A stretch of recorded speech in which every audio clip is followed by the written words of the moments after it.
Before COVID-19 changed the world as we know it, the conversation around taxes on the continent was already heating up. African economies were also looking for ways to bring more people into the tax net and make more revenue from taxes. But since the global economic shutdown caused by the pandemic, the tax conversation has moved to the front burner. The economic slowdown has translated into declining revenues for tax authorities across the globe. This has led to revenue authorities across the world looking at other sources from which to collect taxes. From an African perspective, this is exacerbated by the fact that most countries on the continent have commodity-based economies that are reliant on high commodity prices, which in turn are dependent on supply and demand. According to the World Bank, 1/2 of the poorest countries eligible to borrow from the bank's International Development Association, which are at high risk of debt distress, are already in distress. Now, many of them recognize that borrowing from foreign lenders will be a limited option going forward and are looking to domestic sources such as taxes as a critical part of their economic progress. Today, more than 1/3 of IDA countries and 70% of fragile and conflict-affected countries collect taxes that amount to less than 15% of their national GDP. That's barely enough for governments to carry out the most basic state functions. Now, merely hiking tax rates would also be counterproductive. It could aggravate poverty and slow growth. There must be a smarter approach to the issue of taxation. Today, we're looking at how African economies are betting on taxes. I'm Tolulope Adeleru Balogun. Welcome. This is Business Edge.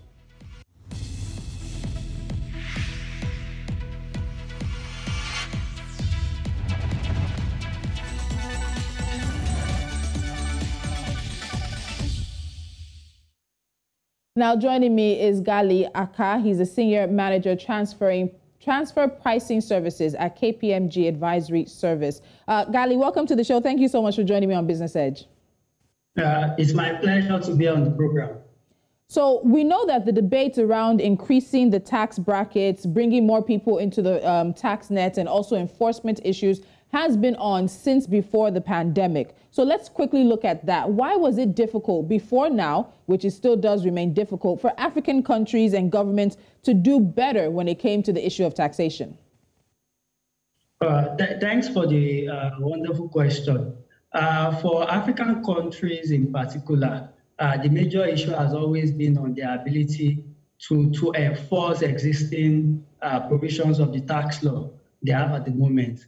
Earlier in 2020, the African Administrative Tax Forum released an African Tax Outlook. And one of the major issues that was noted was the inability of African countries to properly enforce existing tax laws.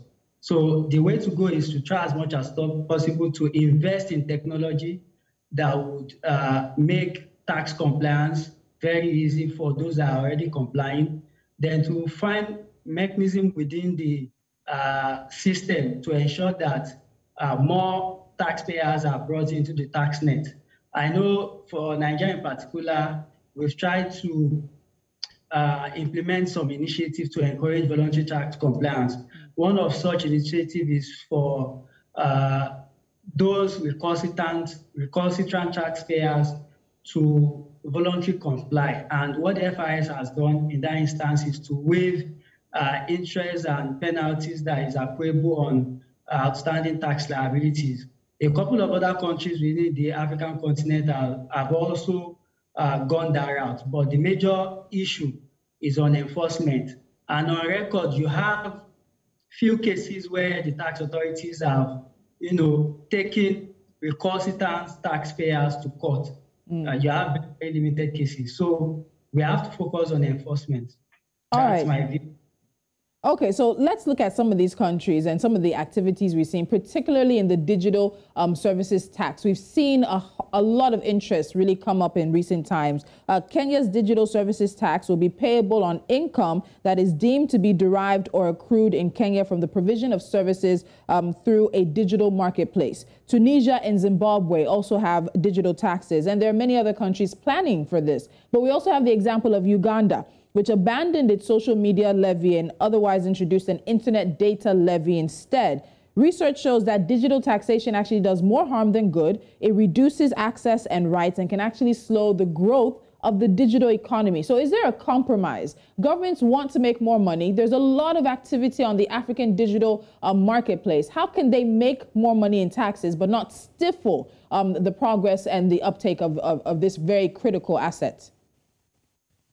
Well, in my opinion, I don't think taxation on the digital economy is going to, stifle spending within that market.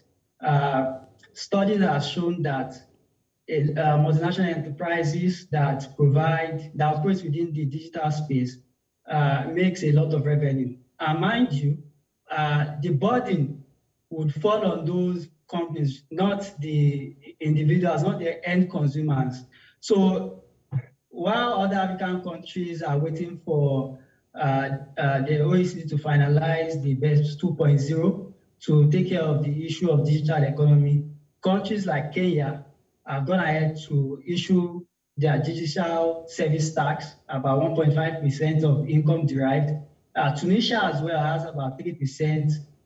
Zimbabwe has about 5%, and Nigeria has about 30%. So I'm more particular about what Nigeria has done, because based on our SCP rules, if a non-resident company, for example, generates revenue to the tune of about 25 million, then they come into the tax net in Nigeria, and they will be subjected to tax based on Section 55 of the Company Income Tax Act. Then the problem I have in that instance is whether that would, will be able to achieve desired results from that route. If I go back memory lane, prior to 2015 or thereabout, non-resident companies used to file their tax returns based on deemed income. So the FIS would tax them 6% of the income derived from Nigeria. However, FIS issued a directive from 2015 that non-resident companies should start filing income tax returns like any other regular companies that are residents in Nigeria. And we realized that non-resident companies that used to pay taxes based on the 6% deemed income started declaring losses. So now that the way the SCP rules has been made in Nigeria, there is a tendency that the FIS may not actually generate as much revenue as they envisage. So I think I prefer the approach that has been adopted by Kenya and some other African countries that I mentioned, by charging a flat rate. Then coming back to the initial question of whether it's going to impact the digital space, in my own personal opinion, I believe that the burden is on the companies generating those revenue, the key players in those sectors, as opposed to the consumers. So if you look at the Netflix of this world, they will continue to generate revenue from Nigeria. And if there is no measure by which Nigeria or other African countries will tax those revenues, then we are at the losing end. And mind you, the BEPS 2.0 will benefit existing developed countries, not only to protect the tax base in Africa. So if Nigeria and other African countries do not tax those revenues will ultimately be taxed outside Nigeria based on where the international tax is heading at the moment. Okay. So what I take from you is that in this issue of the digital marketplace, government should emphasize and focus on taxing the revenue rather than access to the service, so that that cost is not passed down to the consumer. Am I correct?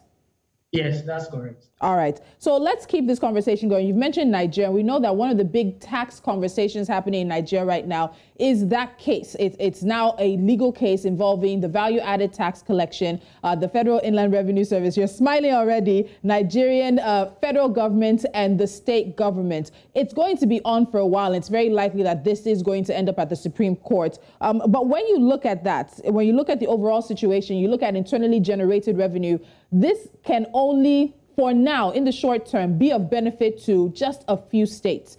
So there are questions about the burden on how this will play out for other states. But where do you think this is going to lead? Some have said this is a way of federal a federal reform for Nigeria as it may be, but also a fiscal reform as well. But at the long run, tax is meant to deliver services to the people. Where do you think this particular situation will end?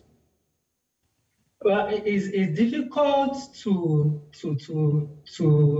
take a position. However, looking at the provisions of the law, the origin of the issue is the fact that the 1999 Constitution does not mention VAT. So that means it's part of the residual item and falls under the purview of the states based on Section 4(7) of the Nigerian Constitution. So the states, in their own rights, could challenge the jurisdiction of the FRS to actually, legislate and collect VAT. However, until let's assume that the states win at the Supreme Court, and they are able to implement their own VAT rules, the losers may still be those states that you mentioned, Lagos, Rivers State, because 51% of the revenue from VAT is on import VAT and international services. So if Lagos is to collect VAT in Lagos based on economic activities in Lagos, I believe the federal government is still going to retain value-added tax on imports as well as international services, which is about 51%. Now, like you mentioned, some states will obviously suffer because of the level of economic activities in those states. I think, above all, the taxpayers should be in the minds of the tax authorities, irrespective of whichever position they will take on this matter. Because, number one, there will be a lot of controversies and tax disputes. For example, if you look at the VAT law of Lagos State, it's about 6%, while that of Rivers is about 7.5%. So if vatable inputs are bought from Rivers State and used in Lagos, is Lagos State going to collect the VAT? 7.5%. So it's better managed at the central. And what I would encourage the federal government to do is to have meetings with the state governments, try to dialogue, and show reasons why it's the tax is better collected at the federal level. Then they need to revisit the allocation mechanism such that it's fair and equitable.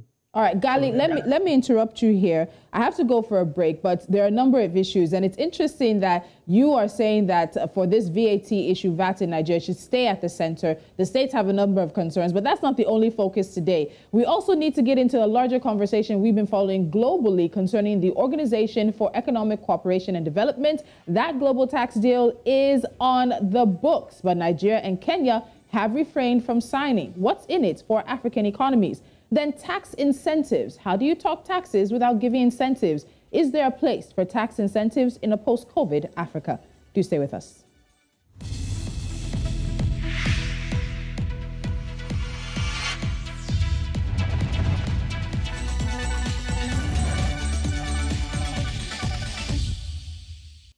Now, still with me on Business Edge is Gali Aka. He's the Senior Manager, Transfer Pricing Services at KPMG Advisory Service. Now, Gali, let's talk about tax incentives. You can't talk about taxation without possibly the big brother or the side or the step sibling, which is incentives. And we know for many, tax incentives are given as tax holidays, credits, exemptions, or whatever you want. But when we look at the research, it's estimated that sub-Saharan African countries collectively experience lost revenues of roughly $46 billion in 2019. Not all of this is tied to tax incentives. And that's more than we received in foreign assistance in the same year and more than the money owed on debts for 2020.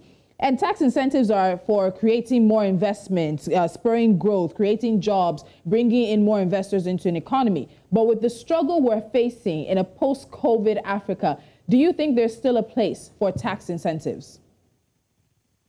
Well, tax incentives would always, have a place in tax administration globally. I think for each country, you have to look at the cost and benefit analysis of granting those tax incentives. So if I use Ireland as a case study, as well as some other countries that are typically termed as tax havens, those countries do not have, they are not rich in natural resources like we do in Africa. So what they typically depend on is tax incentive to, encourage investments into their country. So you realize that a lot of multinational enterprises have valuable intangible assets in Ireland, for example, and the corporate tax rate in Ireland is about 12.5%.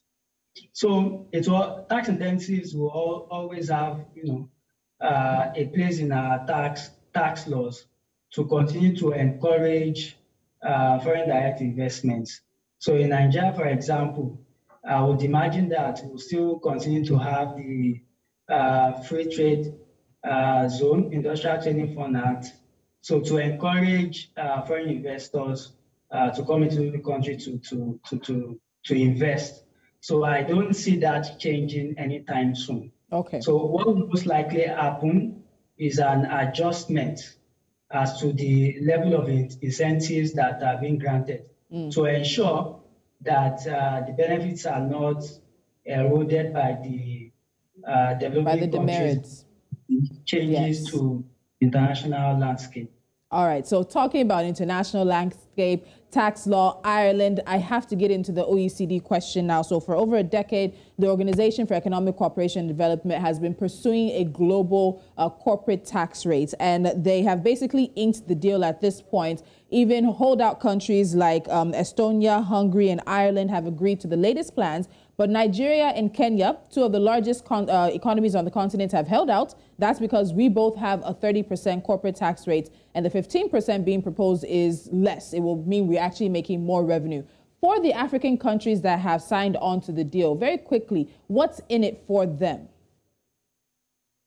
Well, to be honest, it's difficult to place until the Pillar 1 and Pillar 2 are actually implemented. And we see the impact on revenue generated by African countries in general. I remember earlier in July this year, the African Tax Administration Forum had concerns about the deal that the OECD was able to reach as at 1st of July 2021. And the issue was with respect to the solutions in Pillar 1. Now, if you look at how the provisions of Pillar 1 and Pillar 2 will be implemented, African Tax Administration administrative authorities believe that it's not favorable to African countries in the sense that barely 100 large corporations will be affected by rules. That's number one. So the threshold, the revenue threshold is about 20 billion euros. Then of that 20 billion euros, the companies that are falling within that threshold must achieve at least 10% profitability. That means 10% of profit before tax over revenue. So wait, Gali, if these concerns are there, so why is it that it's Nigeria and Kenya that are the only holdouts? Why is this not almost a collective holdout from the African continent to get better terms that would be more favorable? It's very difficult to place why other African countries are going ahead with the agreement. And it's of concern to me personally, because when I read the statement issued by the African Tax Administrative Forum, one of the things that was noted was concerns about, the economic powers trying to pass African countries into. Hello, Gali. Oh, technical issues. They're getting to a large concern that many have shared, particularly Ghana, I beg your pardon, particularly Nigeria and Kenya when it comes to this global landmark deal that the OECD has been pushing. And as he said, the African Tax Administrative Forum has shared some concerns. We've touched on those in a number of episodes of Business Edge as we look at the world coming together for a 15% global corporate rate. And as we were wrapping up, I did want to take on the tax to GDP ratio, which is a very large part of the conversation for the African continent. Let me just share some information on that with you. Now, data shows that Seychelles, Tunisia, and South Africa have the highest tax to GDP ratios of the 30 countries covered. Nigeria, Equatorial Guinea, Chad, and the Democratic Republic of Congo have the lowest. Higher tax revenue means that a country is able to spend more on improving infrastructure, health, and education, keys to long-term prospects for any country's economy and people. But the question remains for the continent: how do we balance the need to increase taxes across board with the low economic power and the move to push many more people out of poverty across the continents? And I'll leave you with this. Taxation should be broad-based, easy to enforce, provide incentive for competition and investment, and be progressive. African governments have work to do in reforming their tax structures and ensuring taxes are put to the best use. I'll say a very big thank you to my guest, Gali Aka, who unfortunately we're not able to wrap things up with, but definitely we'll have him back. You're watching Business Edge. We'll take a quick time out. Up next is NC4 to watch.